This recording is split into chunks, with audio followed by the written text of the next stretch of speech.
right. That might be the next to the last time you hear that. Okay, a couple of other quick announcements here. Actually, just one more before we start this session. One more thank you for us to dole out today. She could not be with us here today, unfortunately, but for any of you who follow our social media feeds for the Big Sky Passenger Rail Authority, be it our Facebook page or Twitter account or Instagram or whatever, behind the scenes of that is one of our fantastic volunteers, Miss Kim Whitmore, who lives in San Diego, California, actually, but Kim has been with us right from the beginning, has been a valued member of our communications committee team, and it's also just indicative of how the interest in and the desire for the restoration and expansion of passenger rail service across southern Montana and across the rest of the Northwest is not confined just to us here in Montana. It is widespread. We've had this experience from the get-go where people from around the country have come out in support of BSPRA, come out in support of our efforts, and lent their own time and expertise to trying to help us get where we want to go. So thanks to Kim. I know she's listening and watching somewhere, so thank you, Kim. All right, with that, let us get to our last panel session of the day and of the summit. And this is, we made this the last one for a good reason, right?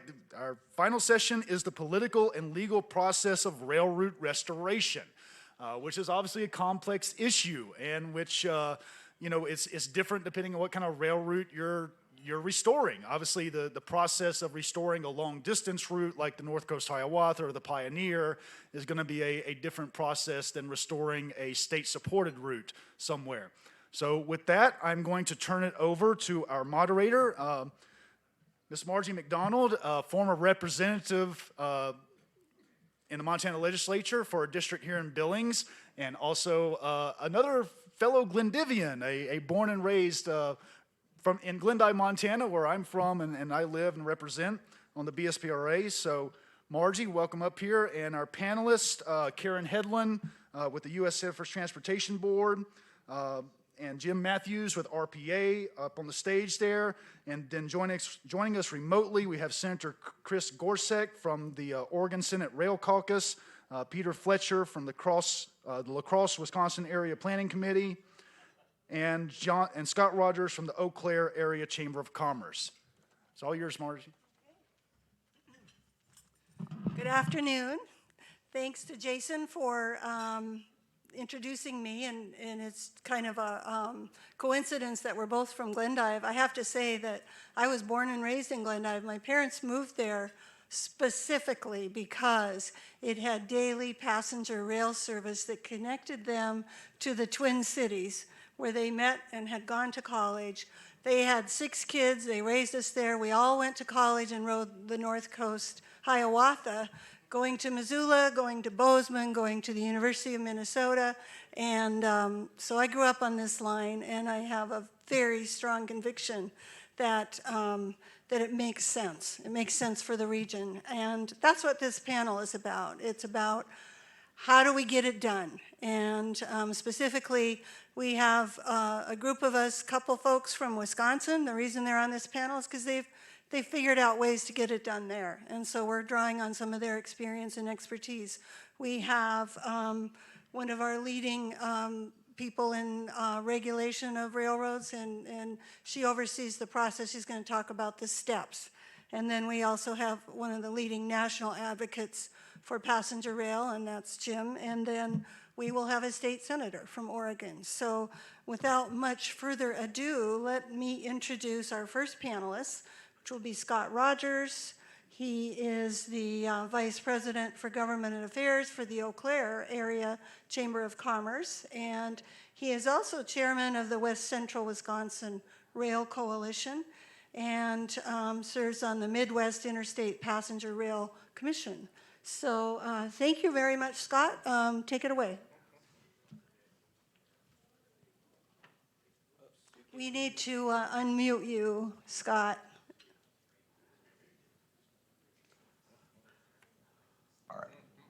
We can hear. I think I just heard you now. All right. Can you hear me now? There you are. Yeah. Thanks. Very good. And I do have some slides I want to go through very quickly. So I can't necessarily see them. So I'm going to assume the first one is up. It looks like it probably Yeah, is. it is. All right, we can't see the slides as a presenter. So it should be a map of West Central Wisconsin with some contact information for the West Central Wisconsin Rail Coalition, and that'll give you a sense of the area that we're talking about and how to contact us later if you're interested. So we're the communities and counties immediately east of St. Paul, Minnesota, and you can go to the next slide. And we have been concentrating on getting rail passenger service to our region, which would be the communities between Eau Claire, Menominee, Baldwin, Hudson, and on into the Twin Cities over the tracks currently owned by the Union Pacific Railroad. You can go to the next slide. And when people think of passenger rail service in our area, they think of the 400 on the Chicago and Northwestern. And one of the reasons for that, you can go to the next slide. This is how people dressed the last time you could board a passenger train in our region. We have not had service since 1963, but people have been interested in having it. You can go to the next slide.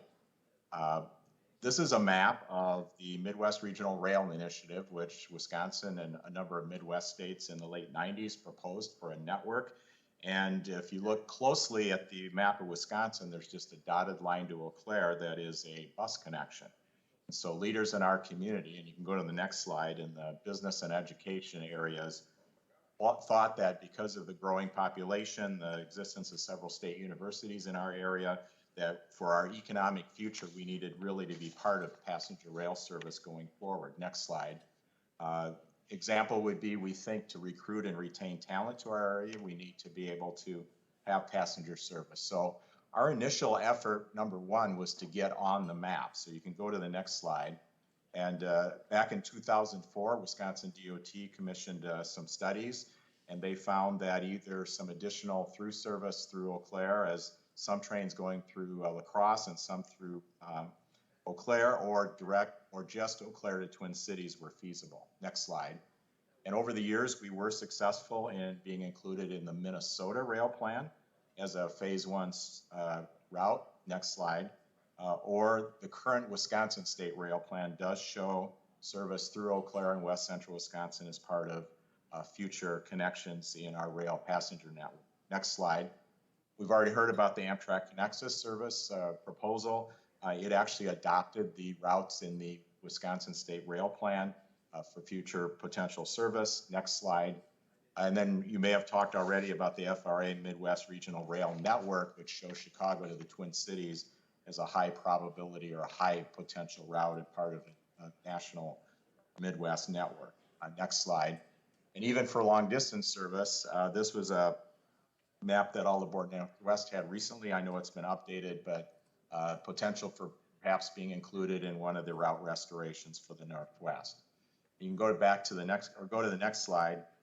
If you can't read the drumhead on this passenger train, it actually says North Coast Limited stopped in Eau Claire on a postcard in the early 19-teens until 1918. For a few years, that train actually ran on the Northwestern and stopped in Eau Claire. So we're interested in going back to the future in that regard as well. You can go to the next slide. There's some animation on this one, so I'm not sure if all three bullet points will show up, but we really see three things that are possibilities, and we'd like to see all of them happen. We're interested in frequent regional service between our region and the Twin Cities, through service on the Chicago to Milwaukee to Twin Cities route, whether additional frequencies in addition to the one being planned for next year, the FRA Midwest plan, or even long distance service. And finally, we do want to be part of throughway shuttle connections to existing Amtrak stations, such as from our region to Toma. You can go to the next slide.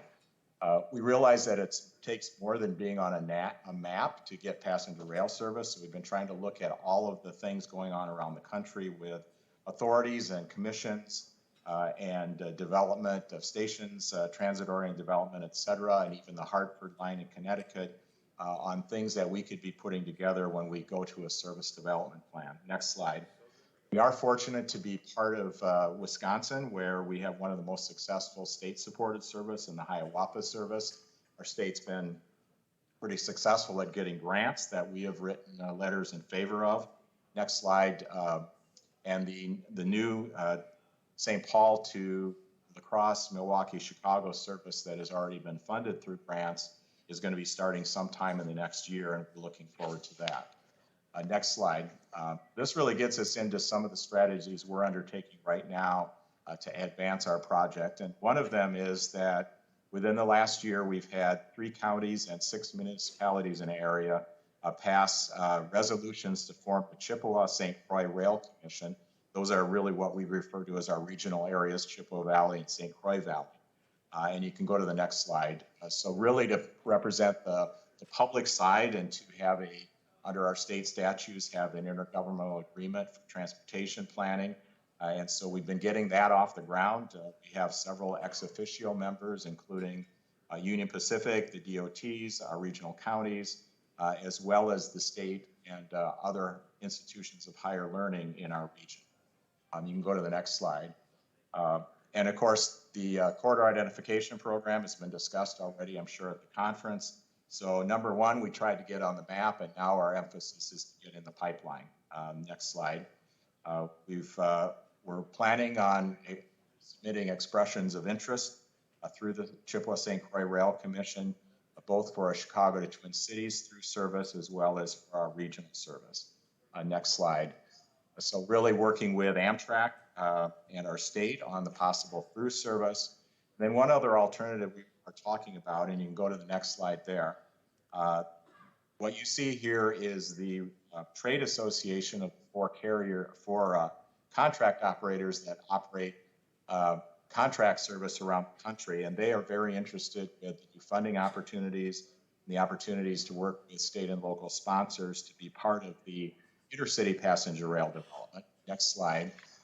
Herzog is one of those. They actually won the first intercity service contract with the state of Connecticut for the CT Rail. They operate a number of other services around the country.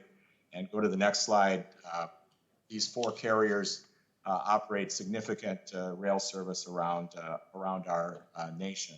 And we are talking with them, the commission, about doing a project called a market sounding, which would bring all of the stakeholders together to look at the Eau Claire to Twin Cities corridor, what it would take to operate that service and make it efficient. So you go to the last slide. Really, there's 4 things we've been working on. 1 is to get on the map. Number 2, to get in the pipeline. We know that once we're in the pipeline, we need to be working on things like service development plans and who's going to be the operator. And then finally, be ready. There's going to need to be some matching funding. And we looking at working with our partners around the state. A lot of interest in the Green Bay area now among the business there and getting passenger rail service. So my counterpart at Green Bay and others in Milwaukee and Madison developing a strategy to make sure that we in the future get the legislative support when we do for the funding for matching state services in Wisconsin. So I went kind of fast, but that's really some of the things that we're working in our region to try to make this happen. Thank you, Scott, and stick around. We'll have questions at the end. So thank you. Next up is Jim Mathews with the Rail Passenger Association, who does not need any introduction here. So go ahead. Thank you. I'll go through these fairly quickly, I hope. You've heard me talk for the past day and a half now about a passenger Bill of Rights sort of framework to examine all of these questions. This is no exception. We think that the right of access is a very important element of the restoration conversation. And so one thing we're going to talk about here, at least from our point of view, we need to promote network fluidity, right? And that means there's a substantial public interest in Amtrak's access rights.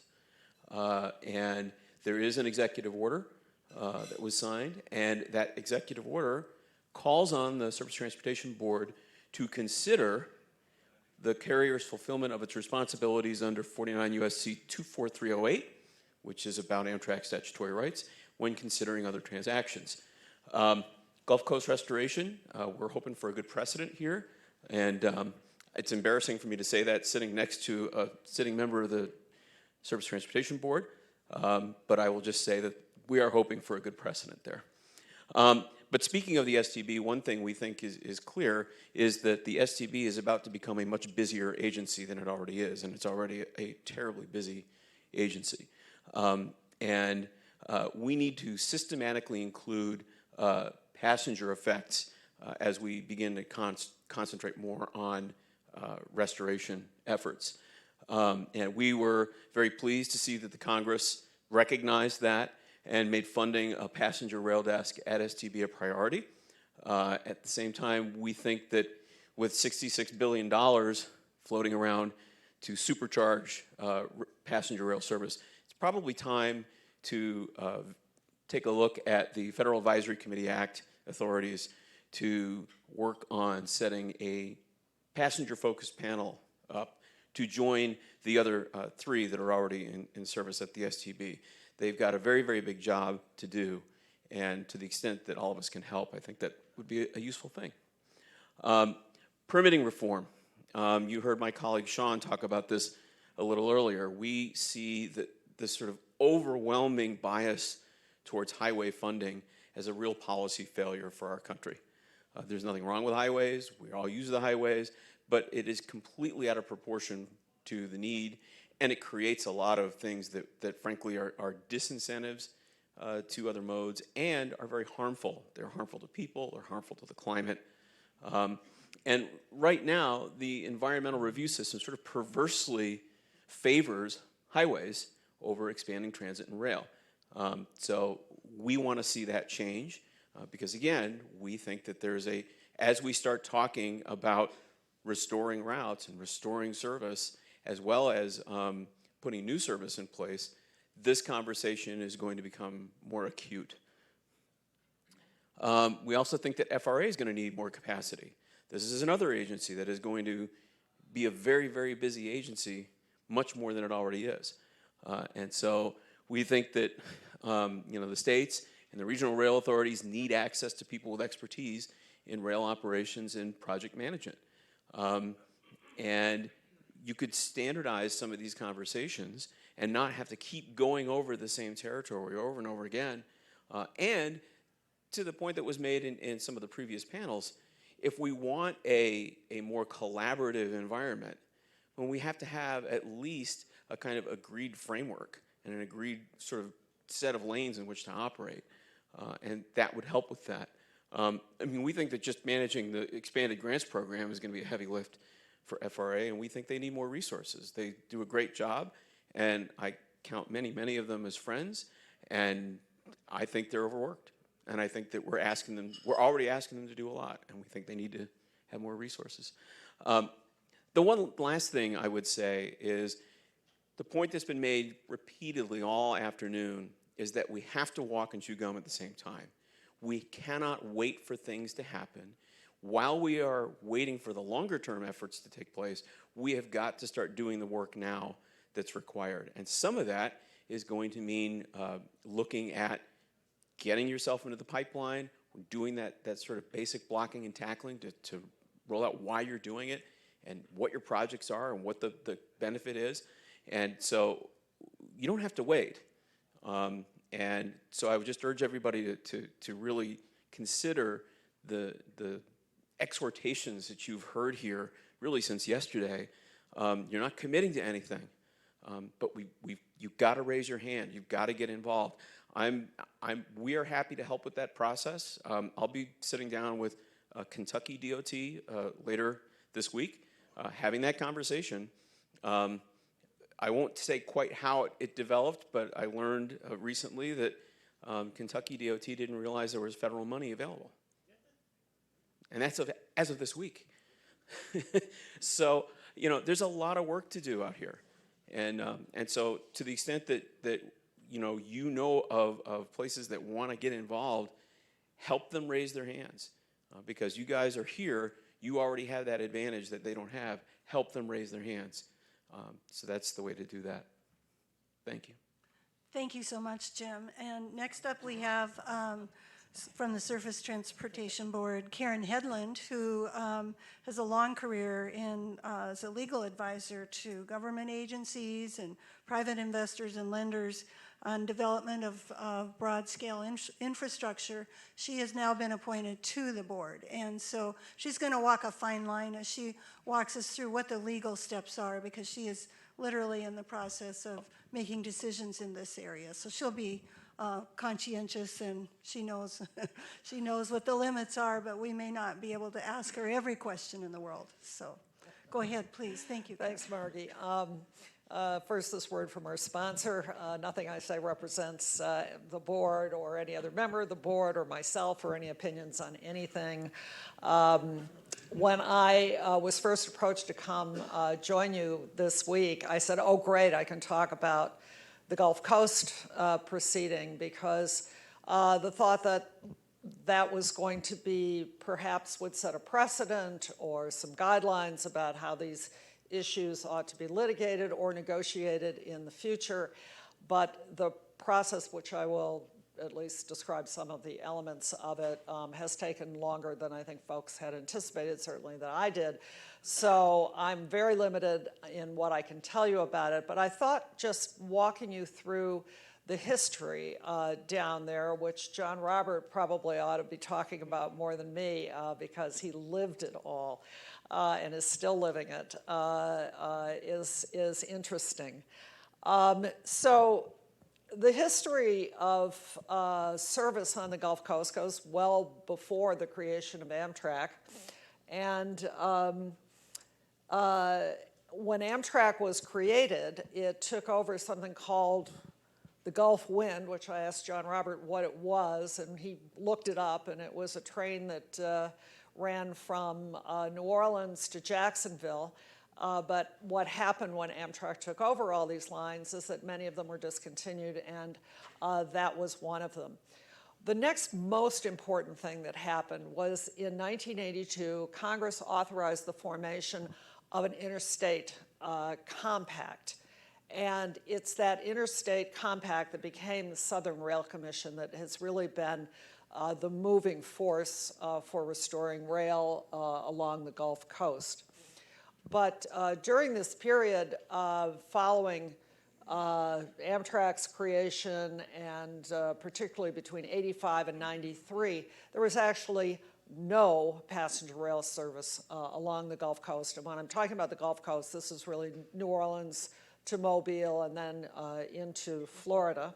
But in 1993, the Southern Rail Commission did manage to negotiate with Amtrak an extension of the Sunset Limited, which ran from LA to New Orleans, got them to say, okay, we'll run the Sunset Limited, it won't stop in New Orleans, we'll take it all the way to Florida.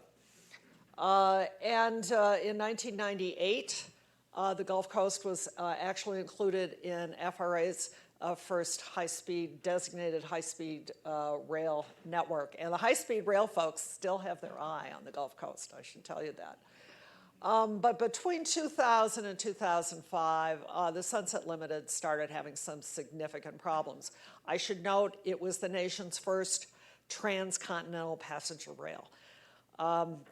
But that was tough, and there was more congestion on the freight lines, and the Sunset Limited just started chronically running late.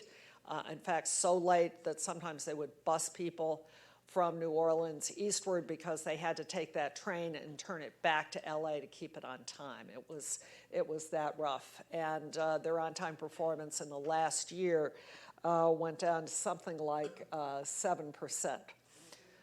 So, last year, Hurricane Katrina, and this is what happened to the line along the Gulf Coast.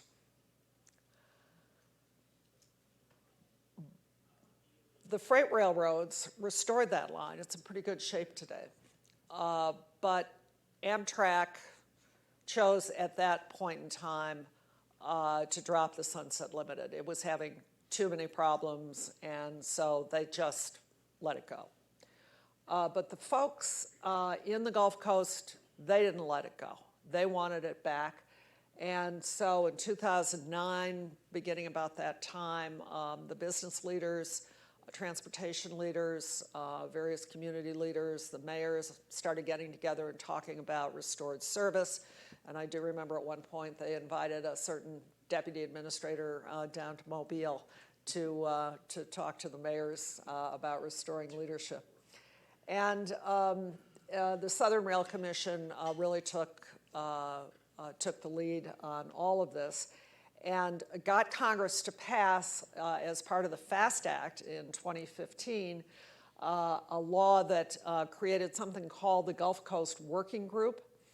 And they went together to work. They were directed by this statute to select a preferred option for restoring selected service, to develop a prioritized inventory of capital projects, and to do cost estimates, and also to identify both federal and non-federal sources.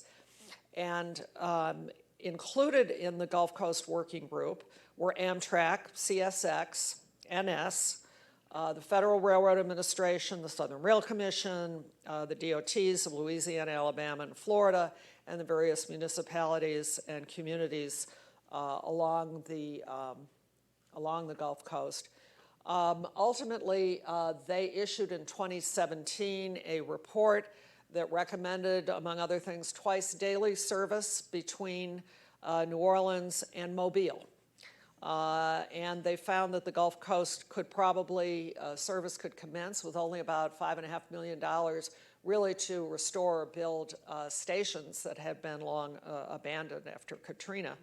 And then they thought, well, maybe another $95 billion of improvements would be a good idea to help improve the runtime of the passenger service. Ultimately, however, CSX and NS did not support the findings of the working group, although they had participated in it. They did their own study, and it came back and said to put passenger rail on what they described as a very congested freight rail route would actually cost $2 billion in improvements. That was quite a large number. They have since reduced that to around $400 million. Amtrak, in turn, objected to the study on the grounds that the freights had not shared with them or with FRA some of their assumptions or their methodology, which was proprietary, and various inputs. So things kind of came to loggerheads. They did subsequently agree, this is Amtrak and the freights, they agreed to agree to a new modeling study. And that agreement, however, expired after a year with no study. And at that point, Amtrak then filed a petition before the Surface Transportation Board.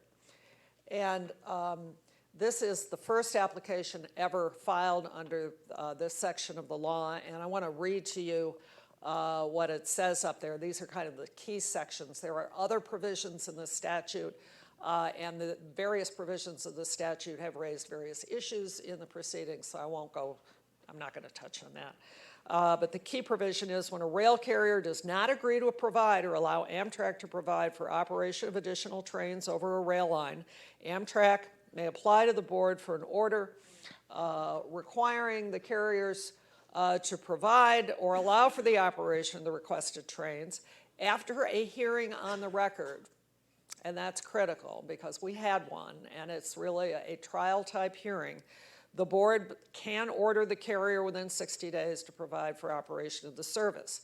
The other most critical part of this legislation says the board shall consider, when conducting the hearing, whether an order would impair unreasonably freight transportation of the rail carrier. All those are pretty loaded words. So this is what has transpired since that application was filed. For the first year, from March of 21 to February of 22, a lot of motions and replies and comments were filed. And I would note that the Greater Northwest Passenger Rail Coalition did file comments for the hearing, and we certainly appreciated their comments. February 15th of this year, we began the hearings, 2 days of taking testimony from the various public entities that are in the Gulf Coast, including some of their representatives, including Mr. Wicker. We then went on for 7 more days of hearings before the entire board. I guess the staff had initially thought about, and the board had thought about actually putting this to what's called an IIJA, a designated judge to take all the testimony and come up with a recommendation. But since this was the first proceeding of its type, we decided that the full board would hear it. And so we all sat through 9 days of hearings. They concluded on May 12th, and at that point, the chairman invited them to come back with some additional evidence that he thought was missing.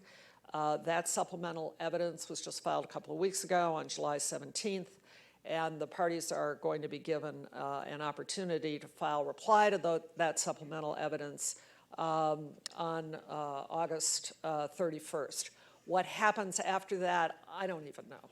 We'll have to decide. We'll have to see what's in the replies. So one other thing I wanted to mention, because it also involves the STB, is there is another way to approach this, and I think it's been alluded to, but we are also sitting on another case I cannot discuss, which is the $30 billion merger of the Kansas City Southern and the Canadian Pacific. But in connection with that merger application, and you might want to write this down because you may want to read this agreement.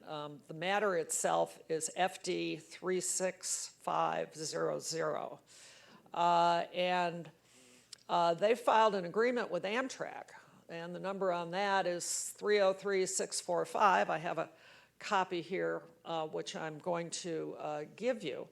And in that agreement, they said if this merger goes through, we agree that we will allow Amtrak to provide service between New Orleans and Baton Rouge. And then there are a number of other provisions in this agreement where they look towards working together with each other to provide Amtrak service on other parts of either KCS or CP, including a line in Wisconsin, an extension from Milwaukee to St. Paul. A lot of work still needs to be done on that, but it's an interesting agreement to read.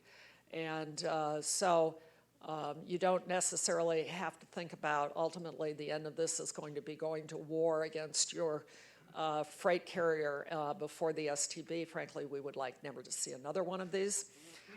We would like to see you all negotiate your agreements. But there will be some lessons learned from this, and I'll come back next year and tell you what they are. Thank you so much, Karen. I think we have hopefully Senator Gorsek on deck, and he serves as state senator in the Oregon State Legislature, lifelong rail advocate, and serves on the Joint Committee on Transportation and on Ways and Means. So Senator Gorsek, are you there? I am. Are you able to see me and hear me? We can. Thank you. Yeah. Excellent. Well, thank you so much for having me. I am the state senator, as you said, for Senate 25. That's along the Columbia River and is would have a small piece of a resurrected Pioneer line. The situation in Oregon, and I think from talking with my colleagues in Washington State, it's similar there. Oregon and Washington DOTs have been focused primarily on freeways and highways. And of course, in Washington, they also have a big focus on the state ferry system. Unfortunately, in Oregon, that means that while our DOT has been interested in Amtrak Cascades, which runs north from Eugene through Portland and then on up to Seattle, and I think soon will be restored to Vancouver, DC, they have not shown a lot of interest in east-west routes. And so because of that, and knowing that this new funding was coming up, I created the Rail Caucus in the Oregon legislature. And the reason for that is that we need to have as many legislative voices as possible involved in working to convince the DOT and the Transportation Commission that kind of leads them, gives them guidance, that that it's more important to think of the bigger picture, both north-south and east-west, than just focusing on north-south. We, as somebody alluded to this earlier, we all use freeways and highways. There's certainly no animosity towards those sorts of facilities in the Rail Caucus, but the idea is that we need more options, especially when it comes to east-west. And one of the things that's really important, I think, is to consider that it was over 20 years ago that the Pioneer was discontinued. And I don't think at that time when it was discontinued, I think in about 98 or 99, that it was even getting daily service. And so we would like to see daily service. We would like to see a line that runs from City of Portland through the Columbia Gorge on the Oregon side, and then serves a whole host of important cities on down the line. So we're talking about Pendleton, we're talking about LeGrand, we're talking about Baker City and Ontario, and then on into Boise. In fact, the old Pioneer used to connect you right into Chicago. I am right now, I would have liked to have been with you personally today, but I'm at a legislative conference in Ontario. And sadly, I had to drive the 6.5 hours to get here and kept thinking, wouldn't it have been nice if the Pioneer was in place now? So we formed this group. The great thing, and to go back again to what was said earlier, this group is bipartisan. We have, and bicameral, we have people from the House and the Senate. We have people from the Republican and the Democratic sides. And in fact, I think even though the Democrats we have the majority, I think we actually have a couple more Republicans in the Rail Caucus than proportionally than what you see in the legislature. So this is something that's important. This is something that crosses a lot of lines. And the one thing that I worry about in talking to my DOT is that they want a policy that simply tries to get more Cascade trains. And it's like, I've taken Amtrak Cascades many times, but I also took the Pioneer once in the past. I also have taken the Empire Builder and the Coast Starlight. We have to, as politicians, we have to get the DOTs to stop thinking so small. I think that Oregon and Washington is thinking small. We need the bigger, bolder picture. And so we're going to continue trying to encourage people to get involved from a lot of places that you may not have thought of or thought might be interested. One of the things that we have is a very large concern about climate change and greenhouse gases. And one of the ways that we can help deal with that is by having more trains that take more cars off the road and transport people long distances without all of those extra emissions. And so one of the things that we did, All Aboard Washington is doing a train track through the Northwest. And we not only invited rail advocates, but we went out of our way to invite environmental groups to be part of that discussion as well. And another thing that we would like to do is encourage everybody along, for instance, the Pioneer Line in Oregon, whether that be chambers of commerce, whether that be city councils, county councils, or whatever. We want them all to add their voice, because as you all know, the more voices that are heard, the more likely it is that we can get our departments of transportation to really take this seriously. And that's always the challenge. One of my plans is also in the next session, which starts in January, is to not only have we suggested it to the DOT, but we're also going to draft a bill that directs them to look seriously at this. One of my fears is that, yes, they could be directed to do it, but if we don't apply our voice and some pressure, they may not give it the emphasis that it needs. And so we're going to continue working on that. I'm also very interested in, we'll be working with Metro, which is our regional government, to talk about a way to take many of the freight lines from Portland and Western that are throughout the Portland metropolitan area and devise a plan to create a secondary rail system that would complement our light rail system. And so we're in discussions about that too. But we have to think big. Personally, I would like to see a line that went from Portland to Bend down to Cay Falls, back up the valley, and really connected the major population centers to the state. It's a daunting challenge, but I think it's well worth it. And so I encourage all of you to raise your voice to these things as well. And thank you so much for inviting me today. Thank you so much, Senator. Next, we have Peter Fletcher from La Crosse Area Planning, where he is director of the Metropolitan Planning Organization. And Peter, you are up. And folks, we will go ahead and have some questions after this, but we have 5 panelists, and we started late, so we will go a little over the hour, but we're fine. So Peter, go ahead. Can you hear me all right? Yes, we can. And Can't I think see you. Oh, do you I have had some slides. Oh, good. Okay. I think they're going to put some slides up. I had a few to go Excellent. through. They're coming. There they are. Okay. Okay.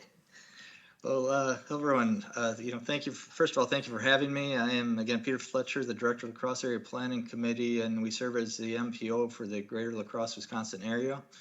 I'll be talking a little bit about additional passenger rail service to our area, the benefits and how it became possible. First of all, as the MPO, our leadership board is comprised of the mayors, village presidents, town chairs of the communities within our urbanized area. And I and my predecessors have been fortunate that all those leaders through the years have recognized the importance of passenger rail service. So that has really been key to our efforts. That support has ultimately led to the project that is coming to reality, the second daily train and the doubling of passenger rail service in our community. And that new service is scheduled to begin later this year. Next slide. I'll just give you a little background information, just where we're at. City of La Crosse and who we are is located about halfway between the city of Milwaukee and the Twin Cities on the Mississippi River. City has a population of around 50,000 people, and our greater urbanized area is around 110,000 people. La Crosse is the regional hub of commercial businesses and services, and it's home to 2 regional medical centers, public and private universities, a tech school, and is sort of the retail, employment, and business center of our region. Now, historically, we've been served by the Empire Builder that provides one train stop each day, each direction. So, and as we know, service provided by the eastbound trains has been somewhat unreliable due to delays to the experience from a train west of us. Now, before my time, and over around 10 years ago, and alluded to earlier in earlier presentations, the concept of a high-speed passenger rail service in our corridor was being discussed. And as circumstances changed with that discussion over the years, ultimately what came to be the concept of an additional daily passenger train on the existing Empire Builder route that was ultimately established. Now, that additional service was discussed and that is now what is commonly referred to as the Tcmc and the second train. So as you look at the map shows you the Empire Builder where it runs from Chicago to the Twin Cities and it goes on in the northwest. Well, the Tcmc will be running on that same route, but only run between Chicago and the Twin Cities daily. And they'll provide us, in La Crosse, that second daily train. Go to the next slide. How did the Tcmc become a reality? Well, First of all, keys to its success, we were fortunate that it had the support of the Minnesota and Wisconsin DOTs as well as Amtrak, and their staff have worked diligently on the project. So that certainly has put us a step up in making that happen. But also, depending on the governor administrations who were in charge at the state levels, really determined how and at what pace the project progressed. As I said, it's about over a 10-year discussion. For example, early on in the MnDOT provided a lot of the funding and studies for administrative support, and Wisconsin did not. Then political administrations changed, and in recent years, Wisconsin DOT provided the majority of funding and administrative support, and has become the lead agency. I guess the most important thing about that process is that it kept moving forward, and I have to give a lot of credit to the Wisconsin and Minnesota DOT passenger rail staff that kept moving it forward. But also locally, we had a role to play. And one thing that held constant through that process is that our local units government, my organizations, and business organizations have worked together and provided support for additional rail service. Now that local support manifested itself in several ways. Our local units of governments and organizations on numerous occasions have been diligent and have provided letters of support or resolutions in supporting the Tcmc. The key thing here is that we remained in constant contact with state DOTs, and as a result, we knew when the project was at key decision points. And when we were needed to generate visible local support, we were able to do that. LAPC staff with my organization, other local planning staff, we participated in planning meetings, study committees, all the way through the process. And we distributed information to the public throughout the Tcmc planning process, and that had worked actually throughout the whole corridor. We've done our best to keep the project at the forefront, even though it was a long process with gaps in progress. Again, I can't stress enough that we remained diligent and kept the project visible. My organization, LPC, also provided over $90,000 between 2015 and 2018 for studies to help keep the project moving forward. Essentially, we really provided a lot of the gap funding for some of the studies. It might not seem like a lot, but our annual budget is around $250,000 a year. So in some years, 20% of our budget was dedicated to seeing the second train through, whether that meant studies and certainly out of our region. There has also been great communication support between local, state, and federal elected representatives for the Tcmc. State and federal elected officials' support has transcended political affiliations locally, which has been great. And we've been lucky that way. Whether they have a DRNR or behind their name, our state and federal elected officials, we're all supportive of the Tcmc. And that's a huge benefit. Next slide.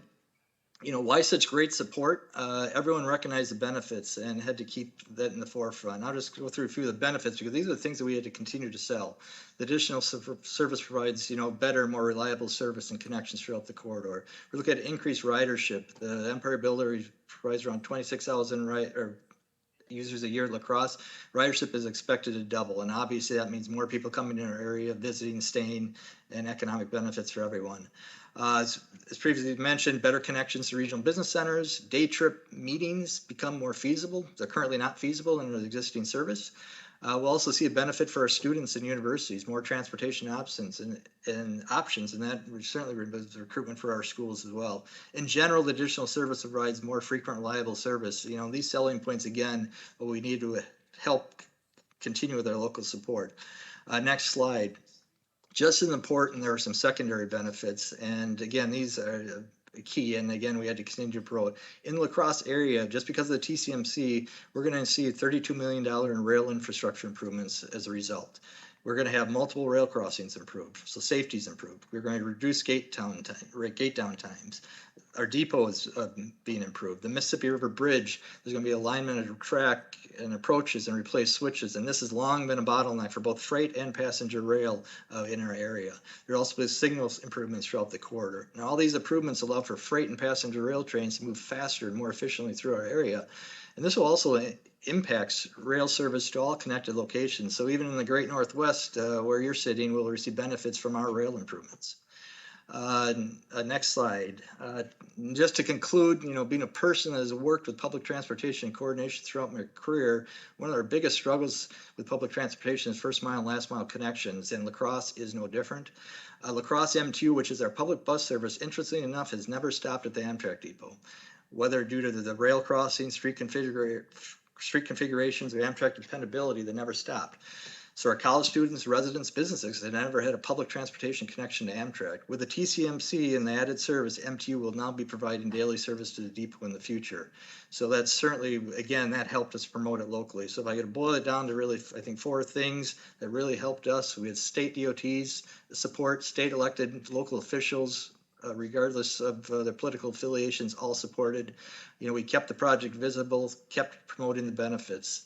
And next slide with that, I'd like to just thank you for the opportunity, and hopefully it's been somewhat informative. And at any time, feel free to contact me. So appreciate it. Thank you so much, Peter. So we have about 10 minutes for questions. And okay, straight back there.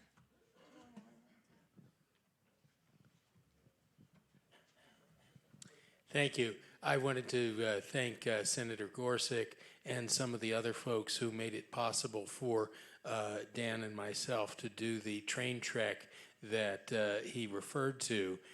We have found that talking to individuals in local communities is really important to make it possible for the visions that we're all sharing to become a reality. So thanks again to Senator Gorsek, to Councilmember Clegg, to Mike Christensen, who's here, and Dan McFarling, and several of the other folks who've made it possible for us to do this. And we look forward to doing it again. And if anyone is interested in having us do on the ground interaction with your community, please talk to us. We'd be very interested. Thank you. And then we had a question back here behind, right there. So more of a comment than a question. Ron Pate, Washington State DOT Director of Rail Freight and Ports.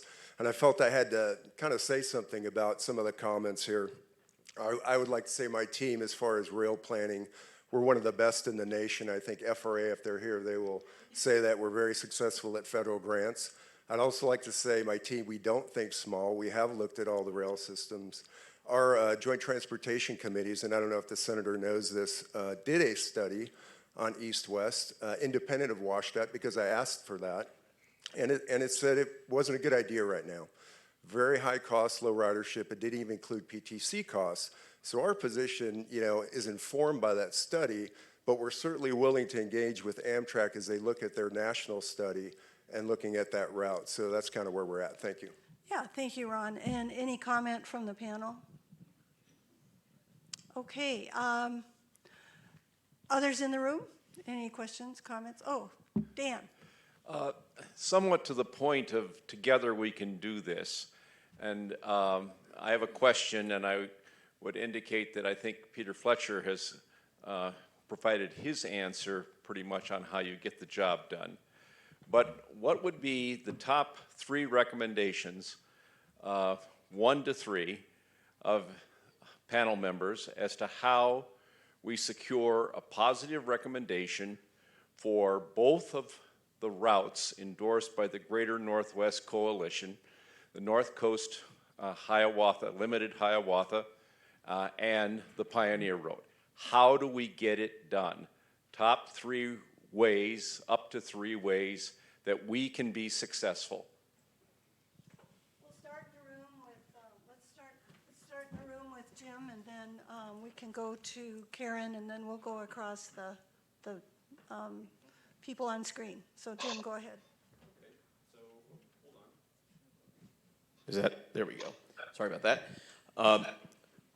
I think number 1 we've actually heard already today, which is however you do it, you're going to have to bury whatever hatchet you have to bury and make peace, which means that you have to make sure that you have good partnerships along the way. And the great thing is that BNSF is already, ex officio in the authority. So you're kind of checking that box. But that is very, very important because everyone has to work together to get it done. The second thing I think you have to do is to make sure that the political support is strong and remains strong. I think we've seen too many examples in the past and past programs where the political support waned and people actually gave money back. We can't have that happen. So the support has got to be rock solid. And then I think the third thing is you have to make sure that everyone in the communities that will be served recognizes the benefits to the communities of the service. That this is not about, hey, we want to do a train because we remember it when we were kids and it's cool to have a train. These folks need to know that this is something that will benefit them, benefit their families, benefit their businesses, benefit their communities, benefit safety. All of those things have to be addressed and reinforced every single time you talk to them, because they have to understand why this is a good idea. And it's about a lot more than just running a train. I think Abe said it this morning. You got to go away from being an operation and being a service. So you have to make sure that folks understand the service that will result from these investments. Thank you, Jim. And Karen, do you want to add anything? And then I see Chris will be first. He's put his hand up. Oh, I have a lot to add. But I think I'm going to have to hold back, except on one issue, and that is funding. In doing the planning, and Ron and I have worked together on exactly this issue, it's very important to be realistic about what it's going to cost. And there will be differences of opinion as to what it's going to cost. But it's got to be based on really good planning and good, transparent planning so everybody understands everything that went into it. And then the other thing is, once you get a good understanding of the costs, then just immediately start working on the funding. You can't start working on funding too early. Both the state funding, the local funding, maybe some private funding, and federal funding. Don't assume that money is going to drop out of the sky. There will be opportunities that come, along the way. They, up to this date, come every 10 years from the federal government. And the states, all the states have their challenges. And but that would be my second recommendation. And then one point that I wanted to make is that we've been talking occasionally about interstate compacts, and the Southern Rail Commission was authorized by an act of Congress. The Port Authority of New York and New Jersey was also authorized by an act of Congress. But if you are not sharing tax revenues, you don't need an act of Congress. So talk to your lawyers about whether you really need to do a congressionally approved interstate compact or whether you can do one based on intergovernmental agreements, and so you don't have to go through the machinations and the brain damage of having to go to Congress and get an interstate compact approved. Thank you, Karen. We'll go over to Chris. Thank you. The one thing I wanted to say is the information is there. The folks, one of them was just speaking, the folks from All Aboard Washington have some excellent statistics about economic development and the positive economic influences that restored train service can provide to a community. The other thing I would say is that the gentleman from Washington, my comments are based on what I've heard from other legislators, rail advocates, and so forth. So I shouldn't be speaking for them, but I can definitely tell you the state of Oregon has some problems when it comes to rail. And finally, the one thing to remember about the Pioneer corridor is that, when it was dissolved about 25 years ago, development was much less than it is today. Cities have grown considerably. Greyhound and other transport alternatives have been reduced. Airlines have have reduced flights to many places. And one last thing that I would say is a lot of times people go, well, you're trying to help private railroads, and how is that okay? I would submit to you that if airplanes needed rails in the sky, that the federal government would do that. And so why is it different for passenger and freight? Because look at how much we invest in airports around the country and all of the infrastructure and everything else.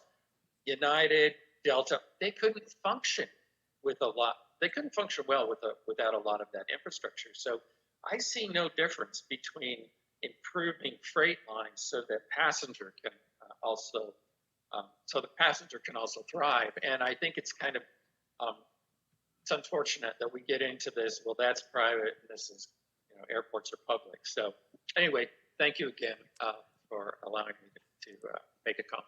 Thank you, Senator. And I think we'll go to Peter next because we ended with him. So we'll let Scott have the last word on this question, which is a great question to wrap it up on. So top 1, 2, or 3 things you would recommend to those of us who want to work on this and make it happen. Yeah, and for myself, what I heard earlier, the other 3 things I did, certainly elected official support, but all levels, that was critical for us. Regardless of political affiliation, we had that. DOT support, and also, keep the benefits at the forefront, and don't assume that everybody knows the benefits. Keep them out there and keep promoting. Thank you. And Scott, you'll get the last run at that question. Well, I appreciate that, although having the last word when everybody has been so articulate leaves me not a lot to say, right? But maybe I'll reiterate 3 things. One is to work together, avoid parochialism. Peter and I would know that La Crosse and Eau Claire are kind of rival communities in a lot of ways. We're similar size, et cetera. But we all are supportive of expanding service in Wisconsin, and we had our city council and county and our chamber supported the Tcmc service and the GRISI applications, et cetera. I think the discussion I've heard on the sessions I've been able to listen in on of the win-win with the host railroads is really important, and continue to work on that. And then the other thing that we find when we advocate, those of us that are involved in policy often like to talk about the policy implications. And when you talk to the people in the public, making it real to them. What would the service be like? How would you use it? I heard that discussed this morning as well. Making it real to them really helps them understand why they need to say things to their DOTs or to their elected officials that this is important. Thank you so much, panel. This was really rich, really helpful. We really appreciate it. And we're going to go straight to, the next item. So thanks, Dave.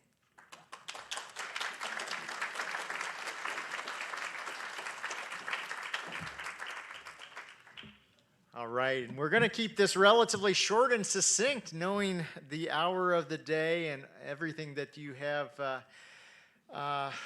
absorbed up until this point. So again, on behalf of the Board of Directors of the Big Sky Passenger Rail Authority, thank you for joining us for this first and inaugural summit of the Greater Northwest Passenger Rail Coalition. And also, I thought maybe we would have an announcement to make as far as where the next such summit would occur. We were not quite there yet, but stay tuned for that. A few just general announcements, and then I want to give you a final opportunity to say anything that you would want before we adjourn here for the day. So thank you also, all summit sponsors. You all made this possible. The staff working in the background made this possible, and all of you either virtually attending online or in the room made this possible. I really do hope that you found it valuable, informational, and maybe even a little bit inspiring the past day and a half. Following the summit, there will be a summit evaluation going out for folks to fill out. This will be something that will be available by way of likely an online survey or form, so be on the lookout for that in your inboxes. The dinner that will be happening at 6 o'clock, for those of you who signed up for that, it's not too far away. You go 1 block to the south, 3 blocks to the east. That is the depot, and we are delighted to have all of you who can make it for that. Are there any slots left? Any plates left? I believe we do have plates left if anybody wants to join last minute. Oh, okay. If there are any last-minute joiners, tie in with Chad, Violet, or Kyla over there in the corner, and we'll see if we can't rustle up some grub for you. A few folks have asked, what's the dress code for this thing? Well, you were in luck. You do not need to have your tux and ball gown for this event. Business casual is fine, which basically looks like everything that you all are wearing in the room here today. So come on down to the depot, 6 o'clock. It should be great. The auction is still open, so if you would love to see a fine piece of artwork in your home, office, or train car, as the case may be, check that out. Check out the other items, bid online. So finally, this is your opportunity to say any final words, either the leaders who participated in organizing this event or any of the rest of you participants. I think for many years and in many contexts, we approach passenger rail, have approached passenger rail from a position of scarcity rather than abundance, of obstacles rather than opportunities. Well, I think we've made the case as articulately as we can that together this is something that we can do. And as we go forward, the bipartisan infrastructure law, I think, is pretty clear in a path forward, for reestablishing what would be the 16th and 17th long-distance passenger rail national network routes in the country. And so we're pretty excited about that opportunity with the breadth and array of folks who have been assembled here from the Pacific Northwest to the Lake States. We've seen other opportunities for inner-city corridors, and that too is something that is on the table. President Clegg, is there anything that you'd like to add before opening it up for the audience? Just a couple words. I just want to thank everyone for coming today. It was almost 2 years ago. I learned that Dave was interested in passenger rail. John Robert Smith from Transportation for America helped us get together. The Rail Passengers Association helped do a couple of webinars. We had a Zoom meeting and almost 50 people showed up, and we were shocked. We didn't know that so much latent interest was out there. We knew people liked trains, but we didn't know how much interest was there. And so it's because of that interest, because of all of you, that we're here today, that we got the things in the bill, that we got in the bill, and that we now have an opportunity to use those things to actually get this rail reestablished. I think Dave and I both said, this is not a long-term project. Look at my hair. I'm not going to be here for very long. It's not. So I don't want to say 25 years from now we have passenger rail. I want to say 10 years from now we have passenger rail. That's what I'm looking at. To get to that means we have to make progress every single year. And that means using this planning money to get those plans done, get the track improved, get the coalitions together, and hopefully get this study to declare that we are worthy of long-distance service, and that'll get the wheels rolling. I wish I could say for sure, but look forward to next year, and I hope we can be in Boise. That's all I'll say at this point, but really excited to keep this ball rolling. Any final comments from anyone? And I too don't want to be riding a train on the funeral train, so to speak, so I'm with you, Elaine, on that. Any final questions, comments? On your way out, we do have the flip chart still at the Big Sky Passenger Rail Authority booth. If you have any last ideas as far as public engagement relative or anything else relative to the so-called Section 22214 study that FRA has informed us about. Okay. I heard a sigh there. Okay, I think that's it. We'll call it a wrap. Thank you, everyone, for joining us. Safe travels.